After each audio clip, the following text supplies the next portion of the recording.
Well, I think the philosophy back then, around memory care was you keep the residents in a routine, keep the environment as similar as possible, and don't create agitation by introducing new dynamics, new variables.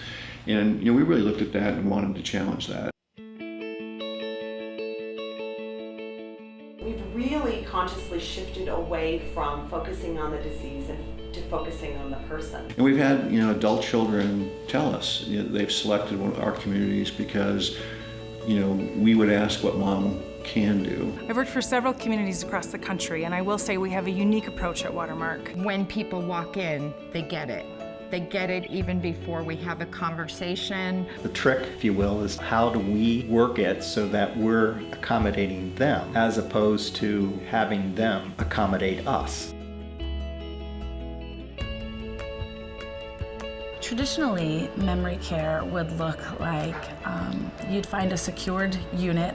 Oftentimes they are called dementia units or memory care units. Many nursing homes still refer to them as the locked unit, which is exactly where I want my mom to go, right to the locked unit. The dining is much more regimented. In fact, even the regulations will even say you have to have food at a certain interval and snacks at a certain interval. And it didn't work. One of the biggest challenges that I deal with as the program director is keeping the balance between the families and the understanding of the philosophy of our memory care program, because it is somewhat different than the norm. And I think one of the first things is it's not the rigidity of a schedule, between 7 and 9 we have to have breakfast, it's done and you go on. It's as in our homes. Some mornings you might want to sleep later so you don't have your breakfast till later, or you ate breakfast later so you don't have lunch until 2 o'clock. One of the great aspects to our Naya model is that our Nayas get to know our residents on a very intimate and personal level. The flip side of that is our residents get to know our Nayas. They're very comfortable with them. They recognize them almost like family. Thrive Memory Care started a couple years ago in response to some new competition coming into the market. David Barnes brought together a group of us and kind of, opened the program up and said, what are we going to stand for here at Watermark? What are going to be those key things that make us different than, the community down the street? Over the last couple of years, it's become much more than just a response to competition. It's really become the way now we do business in our memory care programs. Our approach to care is to, whenever possible, honor the resident's preference. If someone prefers a bath versus a shower, we do our best to accommodate that. Other people want to get up at 5, some want to get up at 7, some want to get up at 9. So we had to figure out a way that we really could manipulate our schedules to accommodate them. We have encountered some challenges with adult children who don't subscribe to some of our other philosophies. The challenge with that then becomes the families, because I come in and I see that my mother might have the same purple sweater on. They're looking for a more traditional memory care environment where activities are scheduled every 30 minutes. There's lots of hoopla. There's lots of bells and whistles throughout the day. So it's really working with the families to get them to understand that when people unfortunately have a cognitive loss, there's so much already taken away. So whatever we can give, and if it means that purple sweater for 5 days in a row, so be it, as long as it's clean. We have to take the lead of the residents and how the day is going rather than expecting them to adhere to a strict schedule because it's what works best on paper.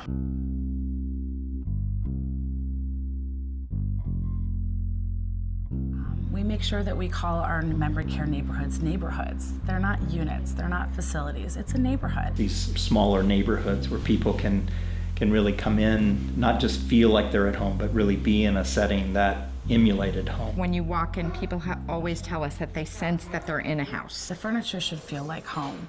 The dining should feel like home. We can go have a cup of tea, bring it into our living room, we can sit and chat. And many of our kitchens are set up so that residents can actually go in and bake. The residents are encouraged to participate in the community, in the neighborhood. We call that living with our residents. So it's not uncommon for you to walk into a Watermark Memory Care and see a resident sweeping the floor. We can fold clothes together, set the table. It takes some getting used to for some of our associates. At first, I think they feel as though they're asking the resident to work, and that doesn't feel comfortable to them. They feel as though they should be serving the resident. But we encourage them to not only celebrate what the residents' abilities still are. The people that work in our memory care environments, you won't see them wearing scrubs. You'll see them wearing khakis and a polo shirt. Again, that's day-to-day wear. That feels a lot more normal than what you might find in some other place where you'd see someone wearing scrubs, and it feels much more cold, much more medical. Oreo is our community pet. He's an Australian Shepherd. He makes our jobs easier because he's so soothing to the residents. Having a pet in our programs cultivates the sense of home and family. Oreo is almost like having another Naya around because he is always present. He's in the moment with the resident in whatever moment they're in, and he provides comfort to them, and he's fun. Music in Memory is a program where we design individualized playlists for each of our residents, and they each have their own iPod. Whenever they let us know they might need some music, we help them put on their playlist, and they have fun. It's beautiful to see a resident kicking her feet and dancing the polka. It teleports them through their personal history. Music is a big part of our history and our culture.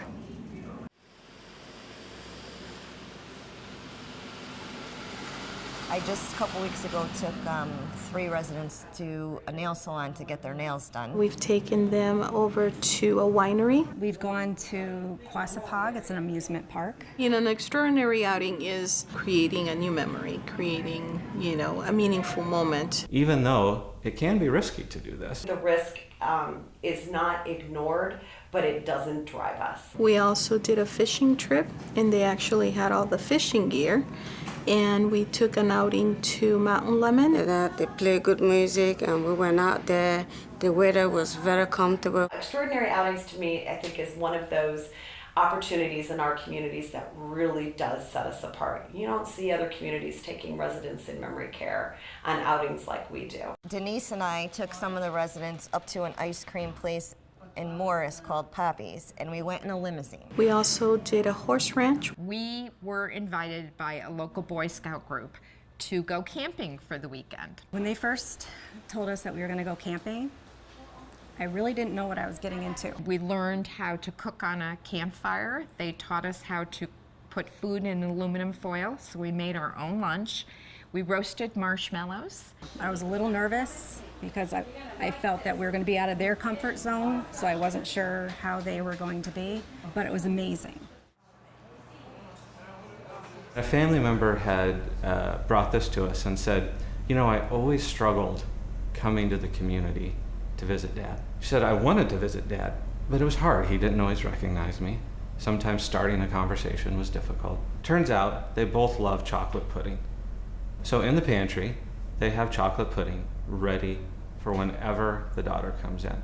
So the daughter now knows, I come in, I get 2 chocolate puddings, I go, and I'm ready to visit with Dad. That starts every visit off good. We have something to talk about, and we just have a good time from there. We started the program with making sure that, should someone want a snack in the middle of the night, in the middle of the afternoon, shortly after breakfast, they have the snack of their choice, what's familiar to them. For one person, it may be a certain kind of cookie, and for someone else, it might be a bunch of bananas. Now, the program has expanded over time to not just be about food. It's about anything that brings that resident comfort. You might also see a small scrapbook, or you might see their favorite CD, or you might see something that connects with their past occupation. Hopefully the things that are in their contentment basket will trigger a memory for them, happy memories. Through the Thrive Dining program, our memory care residents and their family members who come in to eat with them are getting a very high-end meal presented just like a high-end meal would be presented at a local bistro, but it's specifically prepared for our memory care residents. Thrive Dining is essential because it brings dignity back to the residents' ability to have a great dining experience. The presentation is fabulous. It entices you to eat. The Thrive Dining menu provides the full menu. You can find anything on it, from spaghetti and meatballs to beef stroganoff, Pizza, even steak. The food is specially prepared, ground together, and then it's encased in something that can be eaten with your hands. For example, a tortilla, a crepe, a puffed pastry, or it's rolled into bite-sized pieces so you can pick it up with your hand. The term Naya is ancient Sanskrit, and it means guide. We thought that caregiver really just conjured up that traditional model of I do care. I provide, activities of daily living, or ADLs as we call them in our industry. And once those tasks are completed, that the resident pretty much is out in the common area and I'm done with my role. We know that that's not how it works in memory care. One of the things I love about our Naya model is that our Nayas get to know our residents intimately, and they know their days, they know what brings them comfort, what brings them joy. We had like 3 or 4 names before the place was open, what we were going to choose, and Naya seemed to fit the most. So we chose Naya. So we really had a very open discussion about what was working, what we thought could work better, and things that we thought might be missing from our program. So it really was a collaborative effort. A lot of the Nayas had experience on a limited basis of being nurses' aides. So they already had the hands-on care, the physical care, the showering, those type of things.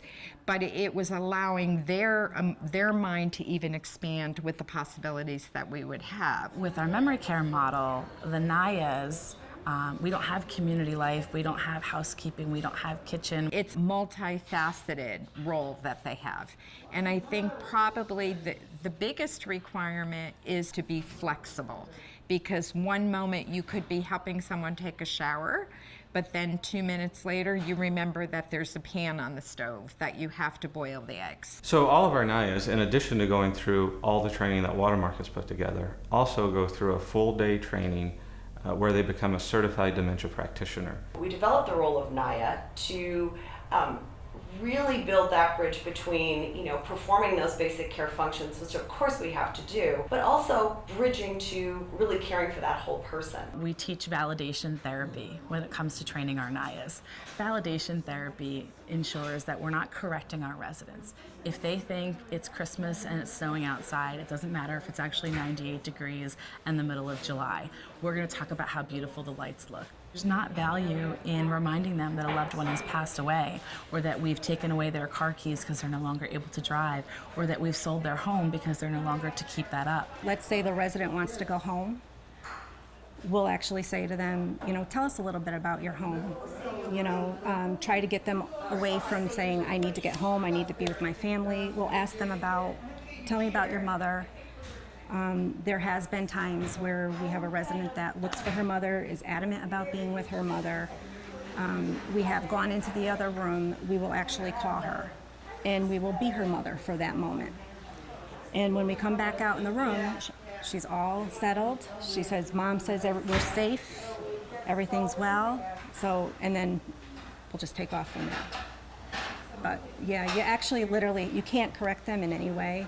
You literally have to live in their moment. When they drop the struggle of trying to get someone to remember that simply can't, and they can just enjoy them where they are, all of a sudden the relationship becomes one of, again, calm and sharing. And while it might not be the same relationship they've had as parent and child, it can be a new relationship, and it can be just as deep and just as loving. One of the big differences in the way that we approach memory care is how we handle what we call responsive behavior. I think in the industry you'll find a lot of people refer to it as difficult. Our Nayas know our residents. They're acutely aware of those tiny nuances. You have to look around. Is the music too loud? Is it too congested here? The slightest irritant that then they can intercept and take them back to that comfortable place. Take them back to the place where we know that they're thriving. You learn to realize what kind of brings them into a comfort zone. I personally am a touch person, but I also know the residents well enough to know who you touch and who you don't touch. But a lot of times it's just that. It's the comfort. The toughest thing for me is when I'm listening to a Naya who is truly struggling, who has used every tool in her toolbox to try to connect with a resident, to help them through a difficult time, and when sometimes we come to the conclusion that this is something that we're not going to be able to fix. We have to kind of hold each other's hand and work through this challenging phase that our residents going through. There's not always a magic answer. I have a lot of patience, but everybody has limits. I'm not always in there giving the difficult shower with them. I'm not always there when the person is having a really challenging day. All I can do sometimes is listen and support and talk through options. And there are times that I need to give myself 5 minutes so I can come back and do the job to the best that I can.